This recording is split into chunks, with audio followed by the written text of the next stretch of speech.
Cordial saludo. A continuación vamos a presentar la exposición de nuestro trabajo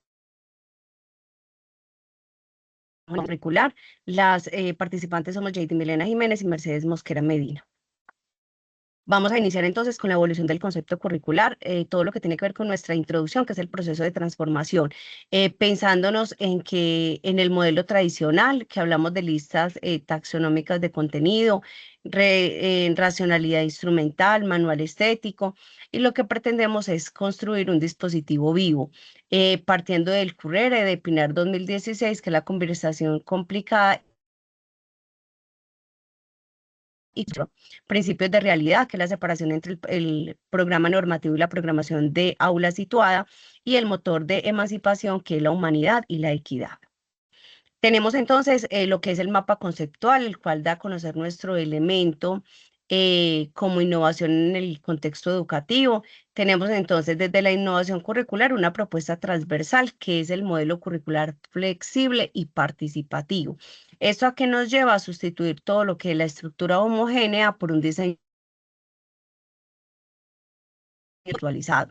Para ello tenemos entonces tres principios, que es el principio de realidad, la escuela comunidad y la conversación complicada. En el principio de realidad tenemos el diseño didáctico situado, que es no ejecución pasiva de textos. Tenemos responder al territorio de acuerdo con su realidad y tenemos abandonar las mallas abstractas y memorísticas. Desde la escuela comunidad tenemos la comunidad de práctica, que es reforma no impuesta, el codiseño del docente, la evaluación institucional y el docente como agente que sea crítico y autónomo. ¿A qué queremos llegar entonces? A un currículo democrático y socioafectivo, con una agencia del estudiante, donde sea escuchada su voz y la recuperación de las experiencias. Y tenemos entonces como foco fundamental los centros de interés, que serían talleres lúdico-prácticos. ¿Qué resultado queremos entonces obtener? Soberanía pedagógica del docente más agencia del estudiante, que sería igual a una evaluación crítica y formativa de acuerdo con las capacidades cognitivas y aprendizaje. En el contexto, partiendo entonces con la construcción del ensayo, a partir de nuestro mapa conceptual, tenemos desde el contexto que el escenario es la institución educativa Tulio Espina, el desafío de superar la ejecución pasiva del texto editorial estandarizado y la respuesta a la flexibilización anclada a las urgencias de supervivencia, vulnerabilidad y diversidad cultural del territorio. Esto basado en los principios de realidad de Sabalza. Bueno, la del docente. Tenemos entonces el colapso, que es la imposición vertical autoritaria y centralizada, que por lo general genera fracasos en las reformas educativas. Esto lo hemos visto mucho desde el contexto educativo, y a lo que se quiere llegar es a la comunidad de práctica, de acuerdo con Martín 2015, que nos habla de la participación desde la transición hasta desde transición hasta un 10º grado, la autoevaluación institucional colectiva, el maestro como agente crítico, intelectual y autónomo, y la recreación del currículo desde la realidad hacia el aula. Bueno, entonces continuando con la ponencia, entonces hablamos de esas realidades existenciales complejas, donde entonces hablamos de ese duelo migratorio, esas fracturas familiares y esos entornos de alta vulnerabilidad.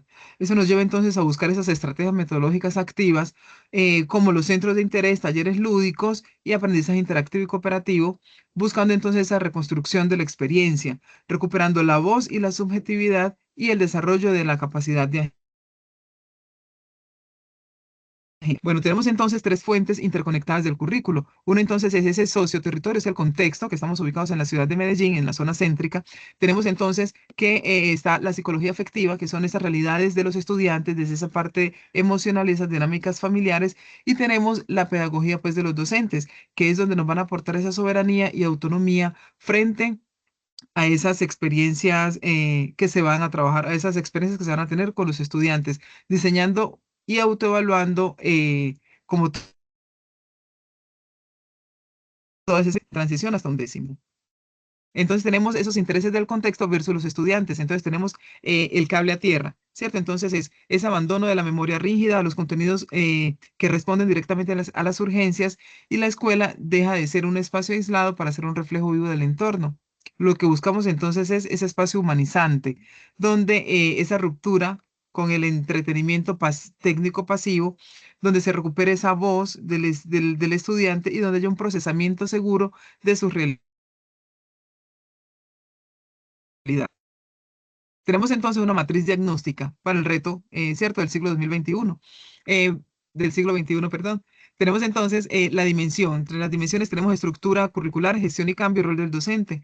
En la estructura curricular lo que buscamos es que sea homogénea, perdón, lo que tenemos pues actualmente es una estructura homogénea, rígida, abstracta. Y lo que se busca es que sea flexible, situada y basada en el principio de realidad. En la gestión y cambio hay un modelo y centralizado, donde anula esa autonomía. Y lo que se busca entonces es que sea una comunidad de práctica donde haya un codiseño y soberanía docente. Y en el rol del estudiante lo tenemos en este momento como es que sea que es algo muy, hay un entrenamiento técnico. Y lo que se busca finalmente es que sea algo democrático y socioafectivo, donde se pueda ver ese pensamiento crítico del estudiante. Como conclusiones, entonces, tenemos tres pilares para el cambio del paradigma. Entonces, uno es la contextualización como requisito de pertinencia. Eh, de realidad. El otro es el diseño como docente, el diseño docente como motor de cambio, donde se rechaza la imposición y se busca entonces esa autonomía y soberanía. Y el tercero entonces es la humanización a través de la agencia, es transformar el entrenamiento técnico en un espacio socioafectivo, donde el estudiante sea protagonista de su proceso. Y tenemos aquí pues las referencias utilizadas y muchas gracias. Muchas gracias.